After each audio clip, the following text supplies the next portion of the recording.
And welcome to another episode of the We Have a Meeting podcast. So today we're joined by a very wise man when it comes to the world of B2B and marketing. So if you work in sales and you haven't heard of the company Cognism, then I'm going to say it, you're probably living under a rock. If you aren't familiar, Cognism define themselves as the leader in sales intelligence. So think contact details and intent used by 1,800 plus companies. We're big advocates of the software, and it's a key driver when it comes to having conversations with the right people at the right time. Today, we're very, very lucky to have the VP of Marketing from Cognism. It's Liam Bartholomew. Liam, how are you? Hi, guys. Yeah, really good, thanks. I'm very happy to be here too. Thank you. Thank you for joining us. We're advocates of Cognism. We don't skip around it. There probably some podcast hosts that remain impartial. We use Cognism and we love it. We think it's great. So we thought, who better to get on the podcast to talk about all the wonderful things it does. So Liam, we start our podcast in the same way every time. So we're going to hit you with our favorite question. Who are you and what problem do you solve? So Cognism is a B2B contact data platform and sales intelligence solution. And what we really do is help you get in contact with your ICP and target market by giving you the contact details and company information that you need to do so. So email addresses, phone numbers, intent behind like buying decisions, as well as lots of other different triggers that can enable you to reach the people at the right time when they're ready to buy and when you're looking for them as well. So, yeah. Good. And what problem do you solve for Cognism? Personally, me. Sorry. So my role is basically all around creating running the marketing team and creating. Originally, I moved into the role actually as campaign marketer, and then worked my way up to head of demand generation, and now VP of marketing. So I was very focused on new business and generating new business for Cognism through marketing in the demand gen role. Which we contribute over 55% of all new business via the marketing channel for Cognism.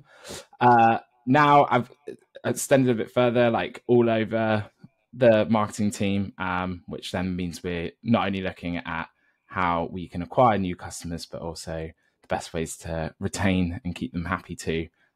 So not only bringing in new business, but also increasing those retention rates and expanding accounts that we already have. So yeah. Good. And it's an exciting role, I'm sure. And we have lots of different personas, different people listening to the podcast. What kind of symptoms would people be facing where Cognism would be the prescription, if that makes sense? Yes. I think it varies. But I think really Cognism's it depends which angle you're coming from, depending what persona you are purchasing Cognism on, whether you are a sales professional, marketer, or rev ops. But in general, it's being that you want to reach your audience and drive and generate new business and pipeline. So if you're a sales rep, for example, or you're a sales team, a growing sales team, and you are doing outreach, email outreach or phone outreach, and you basically need to get that data to fuel your sales team to actually reach those prospects. That's when you'd bring in Cognism to fill your pipe and book meetings and bring in new business. As a marketer, you might be struggling to reach the right audience, and for example, if your company sold exclusively to Salesforce prospects, or people who are using Salesforce, you need to find that data to be able to create, to be able to target everyone using Salesforce. So you need that technographic data. And then you might be able to layer that into your email campaigns or your ad campaigns. And then if you're in RevOps, you might be looking to keep fuel your sales team with accurate data, keep your data up to date. So Cognism would be the solution for getting that data in, keeping your CRM enriched, and keeping your entire revenue org happy and healthy. Overall, but as with all tools, it's to look to drive pipeline and revenue. But I think each different area of that go-to-market team can get a massive benefit out of that data. And there might be different symptoms that would lead you to need a tool like Cognism. Are you ready for a challenging one? Right, let's go for it. So you're in one of those funny markets where if people know Cognism and are aware of Cognism, they're probably aware of all the other people that you compete against as well. So in terms of your job, which I imagine is a somewhat stressful one when it comes to this, how do you look at the marketing messaging and make Cognism differentiate itself from all the other competitors out there? Yes, that is really, really tough and consistently a challenge, actually.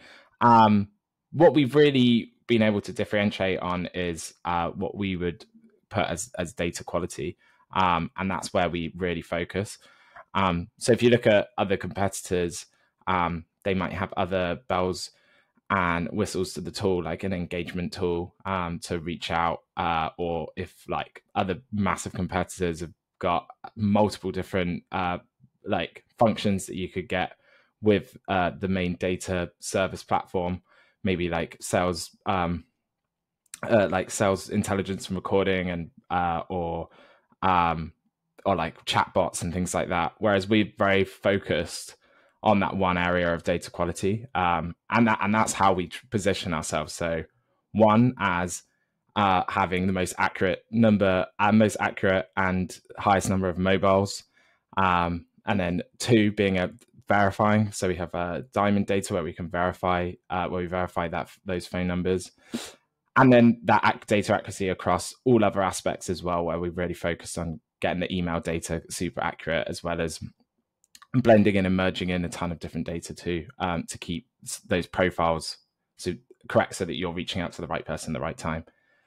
We've also focused on being something with that data accuracy, but also breadth, and like being a global provider. So we would position ourselves as having the best data in Europe, and having just as good a data as any of the other US providers in North America as well. And we're constantly growing and expanding that data set. So I'd say, yeah, that's our current differentiator, is that rather than being distracted and focusing on a ton of other things, if you want best of class in the industry, then that's what we're sort of aiming to be, and to have that best data set.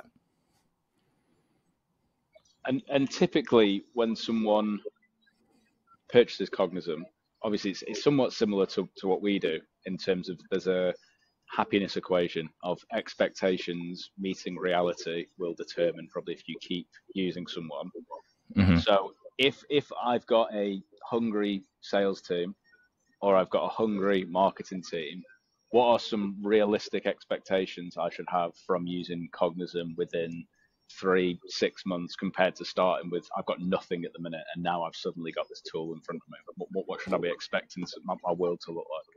Yeah, that is tough, and I would be hesitant to ever position it as like an absolute world changer in a tool. I think that's normally the quickest way for people to end up quite disappointed. But I think you can, if you're coming from the place of having nothing, you can immediately expect to obviously be driving way more activity and pipeline. Like depending on the industry, your own setup as well. This is really important. Like data will never just fix all of your problems. If you're not running the right activity, got the right workflows, got the right processes, it won't fix any of the problems. But what it will do is be able to fuel all of those motions. So as soon as you've got those things down, you'll be able to really like accelerate and move forward. So a hard one to completely quantify. I think there's a ton of case studies that we'd have where people could quantify it and show like the increases in their conversion rates, the amount of their pipeline that they have associated and tied to Cognism data. But what it should be able to do is enable you to like carry out all that activity that you might not have been able to before. Good. I did give you some challenging ones there. It's a good answer. I think for us, in terms of actually using it, we use a few different data providers. Cognism is the one that we always rave about for all the things that you've said. So in terms of accuracy of data, we're very big on cold calling, so getting hold of people on the mobiles, it's always going to be the best with connection rates and things. And some things I think only exist in comparison. So modern SDRs probably get hired with some expectations around data that maybe me and Jack didn't have when we started in sales 10 years ago. And it was just, there's a laptop, there's a mobile phone, good luck.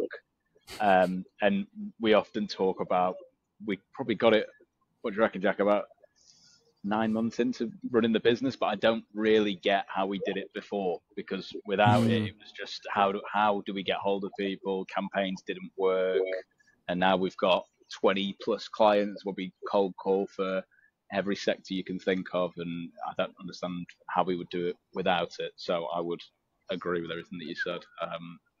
Jack, over to you, sir. Yeah, I was going to say, I remember working on a campaign, and when in the early days, we were talking the first month of the business, one of the clients handed over the data set, and this is something that their assistant had gone out and found themselves, and they wanted me to have book a meeting with the CEO of companies like AXA Insurance, and I dialed, "Hello, you're through to the customer service helpline of AXA," and I was like, "We're good with gatekeepers, but I'm not getting through to the CEO via your switchboard line." So Cognism has been a game changer. One of the ads, I see it everywhere, Liam, and there's probably a bit of a story behind it, but there's one ad, and I really remember it. It's like a little running emoji, and it's about like when your competitor or when your data provider tells you they're 100% GDPR. Do you know the one I'm talking about? Oh yeah, there's the one where it says when your competitor says they're like GDPR aligned or something like that. Yeah, and it's a little emoji, and I see that. I feel like, obviously, because I use Cognism, it probably follows me around the internet. So what, from your point of view, what digital marketing channels have proven the most effective for Cognism, and then how do you optimize your presence on these platforms? Yeah, so I'd say the channel that's most effective and gets like the biggest proportion of our budget is LinkedIn. We spend like a large portion of the budget on LinkedIn. Of the paid media budget, it probably gets about actually half. And then following that, and I think that particular ad follows me around a bit as well. Actually, is on Facebook and Instagram. So we also advertise on Meta.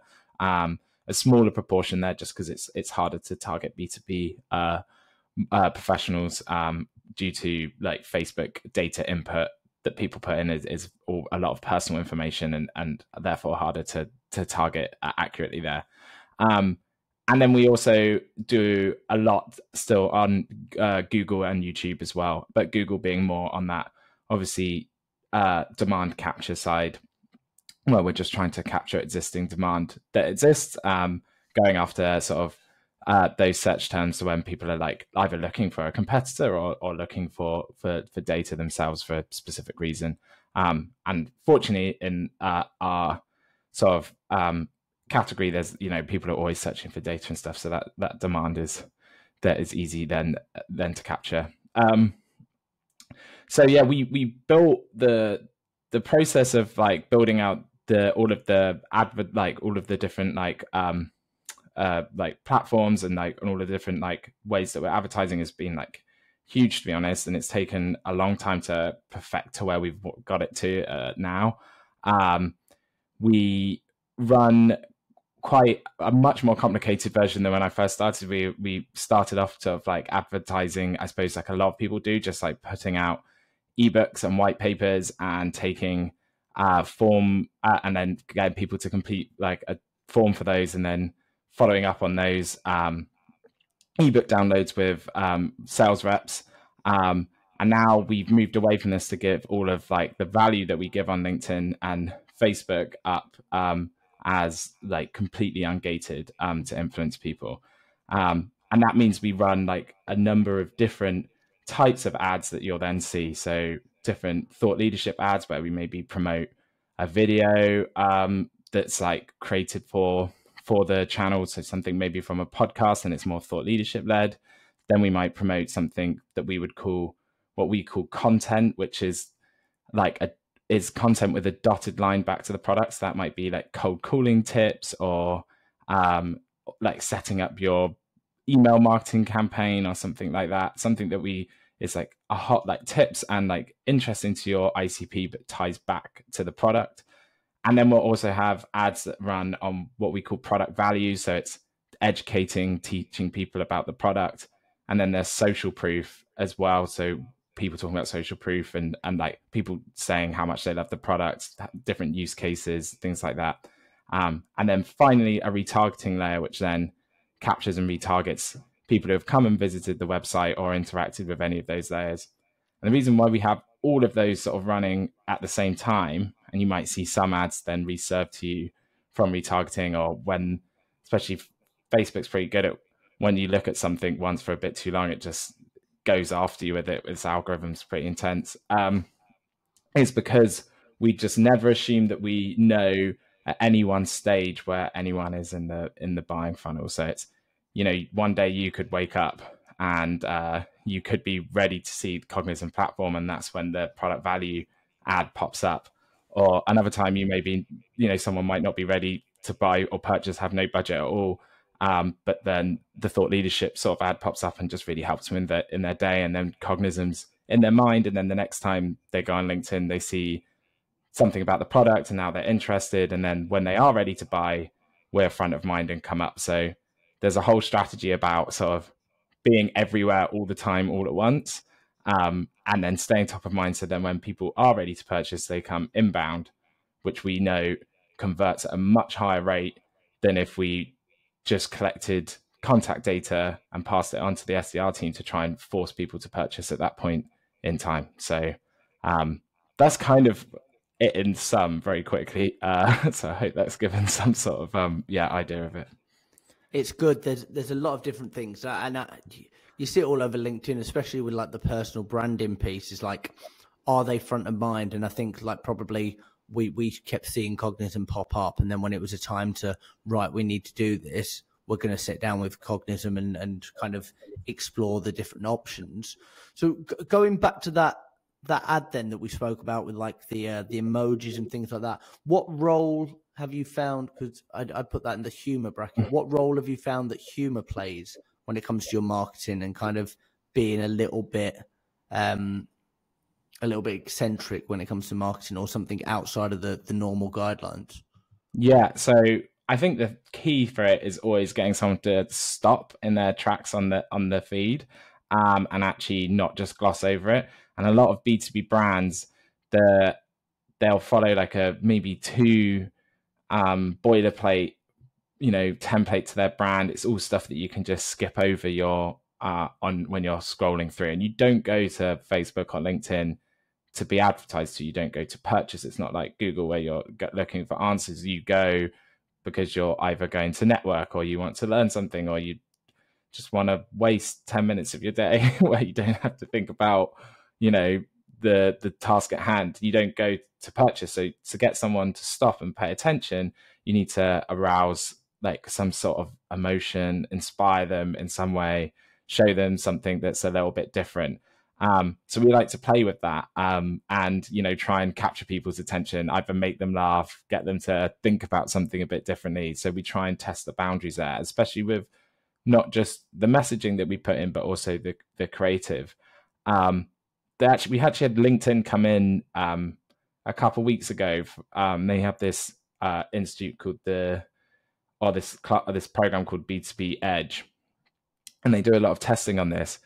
And they realized that they had this study where they showed that, I think it was like something like 77% or somewhere that high, maybe higher, of all ads, the only actual differentiator on whether that ad, like to the amount of pipeline, or whether that ad is effective, is media spend. So the actual creative itself is useless. Like you could be running basically a square with your logo in it, and as long as you put media spend behind it, it won't, like, unless you put more media spend behind it, it will never be more effective. And then they had different levels of where the creative then could actually contribute up to the effectiveness of it. So most ads out there like are no different basically from them running just a bland picture of their logo with a call to action.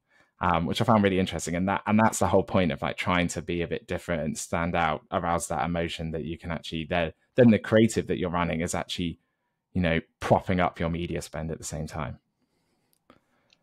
That is terrifying. What you just told us there. You've really like shattered an illusion. How interesting. So what I wanted to ask you is, you've obviously had this really nice linear path to the job that you've got now, where you've not just been hired in to rock the boat. You've really learned how the company works, learned each role to now being the VP. If you could go back to the start, knowing what you know now, what would you change? Yeah, that's actually difficult, because there's some stuff that I'm always questioning whether was that an important part of the evolution, or when I start off how I did it now. So like we set up in one system of like this with the whole lead gen element, where we were like running these white papers, and set up a system in that way where we then had MDRs that we followed up on those leads. Obviously, when we switched to the demand gen approach that we take now, that was a hefty switch. And maybe if I could start out, I would start exactly as we do now. However, I think there was like an important lesson to be learned in that. I think one of the things I would definitely do, and I always think about this one, is if I start out scratch and thinking about the team, I would definitely have more, like have put an immediate resource into marketing ops. Scaling a marketing team built on my own operation practices got us so far, but then you have to undo everything that that you thought was good when someone actually much more experienced is like comes in and does it. And that actually just having like those basic foundations helps you build for success. I think that would be one of the main big changes. But I think everything else is really just to always maintain being open to new ideas and getting the right knowledge in when you need it. I think some of our biggest growth parts is when we've taken in some external help, like just new ideas, an external voice, consultants to come in and pick apart what we don't know. And I think that's been like one of the things that I would definitely always take in. As soon as you're like feeling vaguely stuck, or not even stuck, you're comfortable, just bring someone else in to sort of tear it up a bit, so that you keep moving forward. Could you maybe give us an example of when that happened, when you brought in an external voice and they challenged a perspective and something changed? Yeah, I mean, we've done that loads actually now. So I think when moving from this lead gen to demand gen, we brought in Refine Labs, an agency that's run by Chris Walker. He, like, if you don't follow him on LinkedIn, he's super interesting, and talks has quite radical different radical beliefs on how you should run marketing in comparison, I suppose radical in comparison to what the majority of the market's doing. We brought them in, that helped us, I think, move to that next level of scale and really put marketing at the table when we're talking as a revenue generator. We also worked with Gaetano Donati, who really helped us, I think, change around our whole focus on SEO and how we run that strategy. And implementing a strategy called Money Keywords. We kind of did that all this year and the big end of last year. And I think we maybe hit a point where we didn't know where that was going so much. It was the strategy was kind of floating around, and then we've got real vision with that. And at the beginning of the year, we also worked with Todd Klauser, who is at Lavender, does quite a lot of funny different skits actually there. So some of the sales audience might know him. And then Abed Durrani, who works at Hockey Stack, and they had the whole content strategy called Easy Mode, which basically helps what we call fuel our media machine. So everything, all of the good content that we put out, but it gave us structure to that. So we were able to implement that at the beginning of the year, and work through that. So I think, they're probably the three things where we've had real external advice. And from that, we still have them in the network, and they're still really helpful, and I still work with like very closely with Katana, and still still have good contacts with Refine Labs as well.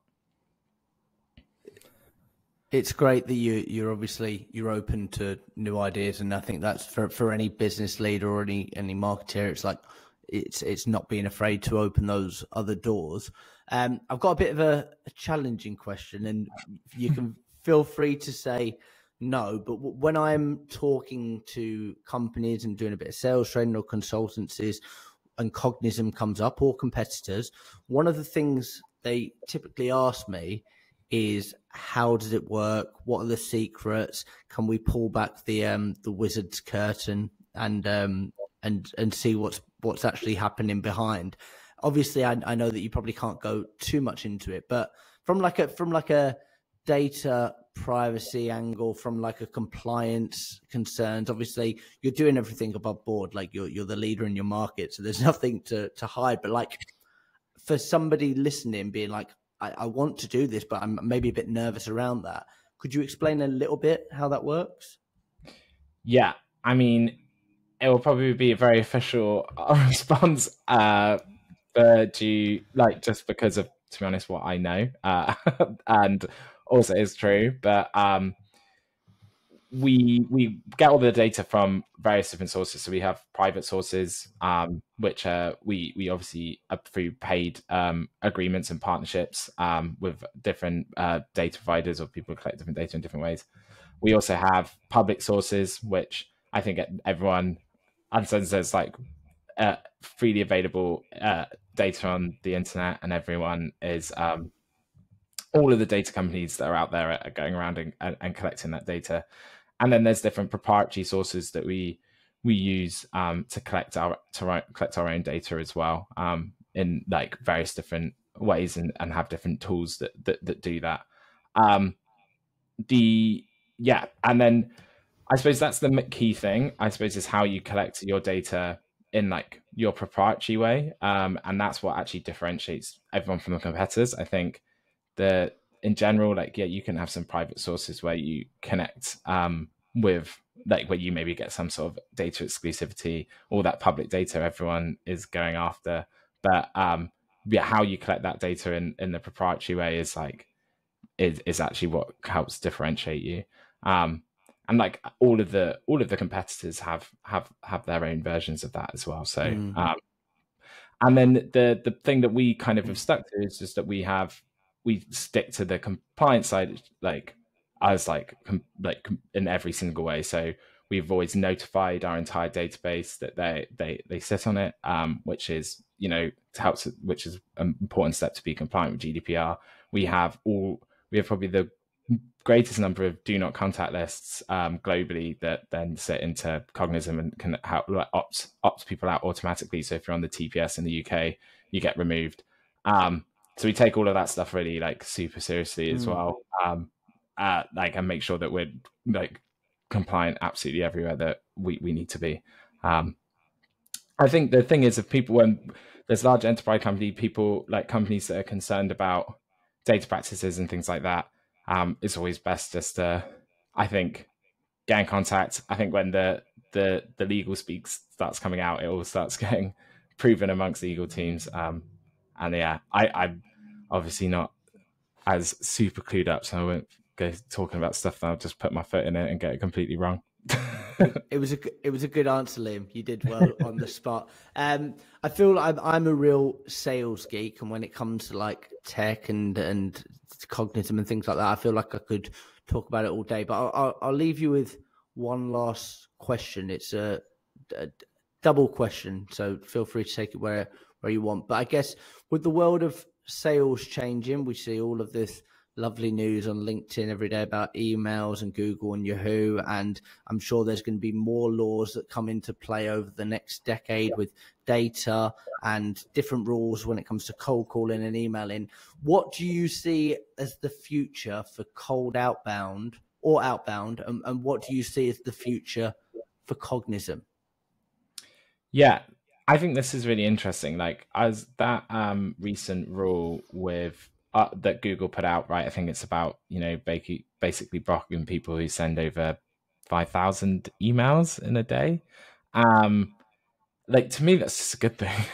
So all of those things, all of those measures will actually save cold outreach in my mind. It will push people to measures that like are more effective, maybe one-to-one, and aren't relying on just these tools that are race to the bottom. Really, it's just spamming, right? It was like when GDPR came out, really, for the B2C world, it did a great thing because it meant that people actually had to scrub up their email lists and not just rely on that, and be spamming people. And I think it's exactly the same that is happening in B2B. And I think, to be honest, it's only a good thing. I think we'll see what happens on like who knows what happened like on the phoning front. But I think, it's not like a hugely used tool, really. I don't think enough people do cold call, and you see it in like even countries where regulations are tighter on outreach. Like, you can still call people in DAC, in like the German regions where there's like double opt-in on emails. Like, I think calling is essential for business, and is like will always be around for that. And then when it comes to data and the email data, even if you can't email people, you can use that data in other ways. So and creating like match rates for ad platforms, so you can use like large portion of data to create audiences then in your like in LinkedIn, Facebook, other ad platforms, which means you're not actually emailing them. You don't have to use that data in that way. You can always use it just to enrich your existing data and actually send really crafted personal emails that are like, fewer in number but more effective. So I think there's all the changes that will happen, and on this are probably going to be for the better. And actually, if you're taking care and running decent outbound, decent strategy, then you're not going to fall foul of it. It's not going to be an issue. But if you're just spamming prospects and just like racing through all of your data with poor outreach, then it might be something that then comes to affect you. But I would question how effective your strategy is if that's what you're running anyway. Good. A very good answer, Liam. And I think probably the thing I'm going to take from that answer was that not enough people are cold calling and more people need to pick up the phone. So good answer. Brilliant. Liam, if people want to check you out, if they want to find out more about what you do, or they want to use Cognism, unfortunately, we're not one of those podcasts that has a code saying WHAM 23, use Cognism. Maybe one day. We're big advocates of it. We reckon you should get it if you are struggling to get in front of people. Where should people check you out, Liam? I'm like on LinkedIn doing bits of posting where I can, being harassed by the team to make sure I do all my posting on behalf of the Cognism and myself. We also host like a marketing podcast for any people who are interested in marketing, called The Loop, which I run a few episodes with, but some of the other people in my team, including Fran Langham and Chambert Becker, are other hosts on there. So you can come listen to us there as well. And if you want to check out Cognism, just best to visit the website at cognism.com, and check out all of our content. We've got like tons of sales content as well. So where we do a lot of work with Morgan Ingram, and he's great. So come check us out. Good stuff. We'll put all the links below. Liam, thank you so much for joining us. Thanks, Liam. Thank you so much for having me, guys.